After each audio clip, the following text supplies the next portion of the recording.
Hey guys, welcome back to my channel. So today I will show you how to find the limit. The first thing, we need to divide by x on numerator and the denominator.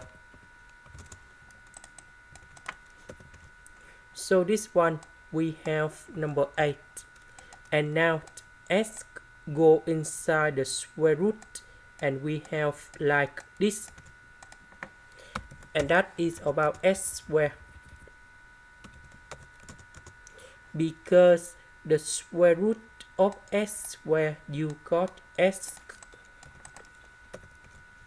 This one we have 1 over s. This one we have number 3. When s approaches to positive infinity, number 1 divided by positive infinity, you got number 0. This one you got number 0. And now we have the final answer.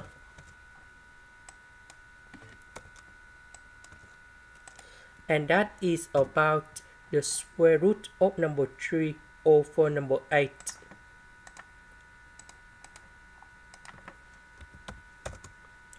This is the end. Thank you for watching.